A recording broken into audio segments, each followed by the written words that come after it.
뉴스 속 경제 이슈는 더 쉽고 깊게, 최신 고용 동향은 더 빠르게 전해드리는 고용브리핑 365 시간입니다. 김지수 기자와 함께합니다. 안녕하세요. 네, 안녕하세요.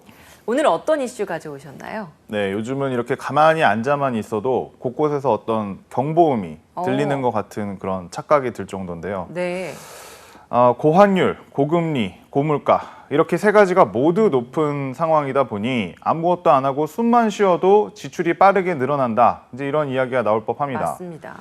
서민들은 지갑을 닫고 있고 기업들도 큰 타격을 받고 있지만 탈출구가 잘 보이지 않는 상황입니다. 그나마 좀 숨통을 트일 수 있게 할 소식, 그런 소식이라고 할 수 있을 만한 것을 하나 가지고 왔습니다. 코로나 대출 만기 연장 소식 이슈픽에서 짚어보겠습니다.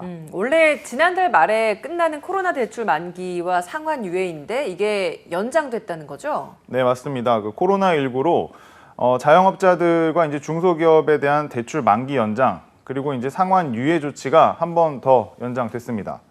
원래 2020년 9월이 종료 시점이었던 것과 비교를 해보면 지금까지 이제 4번에 걸쳐서 연장이 됐고 원래 지난달 말 종료 예정이었지만 금융당국이 또 한 번 연장을 결정한 겁니다. 기존에 6개월 단위로 연장을 해줬잖아요. 이번에도 기간은 같은가요? 네, 이번에는 대출 만기는 최대 3년, 그리고 이자 상환유예는 최대 1년 더 연장이 됐습니다. 지원 대상은 모두 57만 명, 대출액으로는 141조 원 규모에 달합니다. 고금리와 고물가, 고환율이라는 3고 상황 속에서 대출자들의 상환 여력이 줄어든 데 따른 조치인 겁니다. 기준금리가 계속 오르고 있다 보니까 시중금리도 오르면 당연히 이제 대출을 많이 받았던 자영업자들 타격이 컸잖아요. 네, 그렇죠. 지난해 8월부터 이제 기준금리 인상이 이루어지면서 실제로 자영업자 대출의 3% 이상 금리 비중은 9개월 사이에 27%대에서 76%대까지 늘어났습니다. 네. 자영업자들은 이미 빚을 많이 떠안고 있는데 어깨가 더 무거워진 거죠. 이미 3개 이상의 금융기관에서 대출을 최대한 끌어다 쓴 다중채무자가 올해 상반기 동안 45%나 급증했다고 합니다. 같은 기간 이들의 대출액도 지난해보다 20.3% 증가했습니다. 자영업 대출자 1인당 평균 대출액은 상반기 기준 4억 6천만 원을 훌쩍 넘긴 상황입니다. 네, 코로나19 이후에 상당수의 자영업자분들이 대출로 버텨오다 보니까 이런 상황이 나타나고 있는 건데 그러면 기존의 연장 조치와 이번 재연장 조치에서 좀 달라진 것도 있나요? 네, 이번에 이제 이루어진 조치는 이전에 적용됐던 일괄적인 만기 연장과는 조금 다릅니다. 금융권 자율협약에 따라서 추진이 되는 건데요. 채무 조정을 원치 않으면 금융회사와 자율협약을 맺고 만기 연장과 상환 유예 조치를 이제 계속해서 받을 수도 있습니다. 다만 지원 조치 종료 2달 전에는 상환 계획을 은행에 내야 됩니다. 이럴 때 너무 어렵다 싶으면 이용할 수 있는 채무 조정 프로그램 같은 것도 있나요? 네, 맞습니다. 이제 정부 주도로 만들어진 건데요. 새출발 기금 채무 조정 프로그램입니다. 연체가 90일 이상인 부실 대출자 가운데 자산이 아예 마이너스이면 최대 80%까지 원금을 감면받을 수 있고요. 이자와 연체 이자도 감면됩니다. 연체 90일 미만인 부실 우려 대출자는 원금 조정은 없고 연체 기간에 따른 금리 조정 혜택을 받을 수 있습니다. 지난주부터 곧장 이제 신청을 받고 있으니까요. 여기에 중소기업만을 위한 지원책도 눈여겨볼 만합니다. 중소기업만을 위한 지원책이면 어떤 제도인가요? 네, 요즘 같은 이제 금리 상승기에는 이자만 조금 줄어도 그래도 조금 속이 편안해지겠죠. 그렇죠. 그래서 중소기업이 고정금리 대출을 통해 이자 부담을 덜 수 있도록 금리 수준을 낮춘 안심 고정금리 특별 대출이 출시가 됐습니다. 중소기업들은 이자가 싼 고정금리 대출로 갈아타기를 할 수 있고 원할 때 6개월 단위로 변동금리와 고정금리를 전환할 수 있고 전환 횟수 제한은 없습니다. 근데 당장 모두가 이렇게 한숨을 돌릴 수는 있게 됐지만 자꾸 빚 갚는 걸 늦추고 하다 보면 결국에는 더 큰 폭탄이 돼서 돌아오는 게 아니겠느냐 이런 지적도 있는 게 사실이거든요. 네, 맞습니다.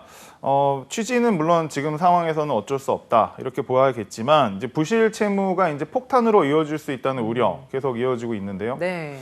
중소기업과 자영업자는 회복에 전념할 시간을 줬다며 환영을 할 수 있는 상황이긴 합니다만 전문가들은 올해 2분기 1,000조 원에 이르는 자영업자 부채가 금융권 부실이라는 폭탄으로 변할 수 있다 이렇게 우려를 하고 있습니다. 정상화하기에는 재연장 배경이 된 이 3고 상황이 풀려야만 하는데 도저히 이제 풀릴 기미를 보이지 않고 있기 때문이죠. 이렇게 되면 이자 부담과 상환 어려움은 결국 커질 수밖에 없고 잦은 금융지원 연장 조치는 상환 능력이 없는 부실한 차주에 대한 리스크만 높일 수 있다. 이제 이런 지적인 거죠. 벌써 이게 5번째 연장 조치인 거잖아요. 네. 이러면 은행들 입장에서도 좀 부담이 될 수 있겠어요. 맞습니다. 뭐 은행권 입장에서도 특히 이제 지원 조치 종료 시점이 도래를 하게 되면 네. 한꺼번에 이런 부실이 터질 수 있다라는 이제 우려가 있는 것이죠. 예. 이번에 재연장 취지는 이제 공감을 하면서도 부실 우려가 큰 대출의 만기를 계속해서 연장을 한다면 금융권 부실로 전이가 되어서 이제 금융 리스크를 높일 수 있다. 이제 이런 시선인데요. 코로나 피해자들에 대한 일정한 금융 지원은 불가피하긴 합니다. 이제 그렇다고 또 대출에 잠재된 위험이 계속 쌓이게만 놔둘 수는 없어서 좀 답답한 상황입니다. 네, 맞습니다. 한컷 이슈도 보겠습니다. 오늘 한컷 이슈는 어떤 소식 가져오셨나요? 네, 이렇게 이제 계속해서 이제 물가가 이제 오르면 보통은 이제 어떻게 하느냐, 실제로 이제 아끼는 전략을 네. 많이들 이제 쓰게 그쵸. 되겠죠. 예, 아낄 수밖에 없는 거죠. 그렇죠.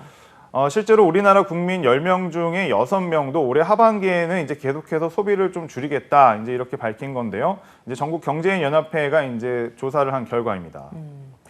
근데 사실 이럴 때일수록 소비의 극과 극 형태가 더 심해지는 것 같아요. 맞습니다. 사실은 이제 실제로 소득이 낮을수록 지출을 더 줄여야만 되는 뭐 그런 상황이 사실 뭐 이어지고 있는데요. 네. 이제 소득의 하위 20%인 1분위의 경우에 상반기에 비해서 평균 7.9% 이제 줄이는 것으로 나타났습니다. 이제 반면에 이제 상위 20%인 5분위의 경우에는 하반기에도 상반기 수준의 지출을 할 계획이다. 이제 이렇게 밝혔습니다. 정경련은 저소득층일수록 최근에 어떤 경기 침체나 물가 상승의 영향을 더 많이 받기 때문이라는 분석을 내놓았는데요. 소비를 줄여야 한다면 어떤 부분에서 가장 먼저 지갑이 다칠 것으로 보시나요? 소비를 줄이면 당장 저 같은 경우에는 외식을 좀 줄이는 것 같아요. 그래서 옷 하나도 또 사고 싶으면 좀 참자 하고 그냥 네. 옷장 옷도 열어보기도 하고 이 두 가지를 제일 많이 하지 않을까요? 네, 보통 사람들 같은 경우에도 좀 비슷했던 것 같습니다. 그 응답자 이제 대다수가 이제 여행과 외식을 줄이겠다 이제 이렇게 여행. 답을 했죠. 네. 예. 또 다음으로 이제 뭐 자동차나 이제 전자제품부터 이제 의류, 신발 이런 구매를 이제 줄이겠다 이런 순서로 답을 했는데요. 하지만 이렇게 줄여도 결국에 이제 필수적인 소비재는 줄이기가 굉장히 어렵죠. 이제 전월세, 전기세, 가스비, 또 주거 비용과 생필품은 오히려 좀 지출이 늘어날 가능성도 있습니다. 그쵸. 이제 모두 이제 물가가 올랐기 그쵸. 때문인데 이제 올해 하반기에도 좀 짠내를 풍기면서 살게 될 우리 모두 응원합니다.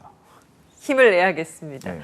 네, 어려운 자영업자들을 위해서 대출 상환을 미루는 안전판을 만드는 것도 중요하지만요.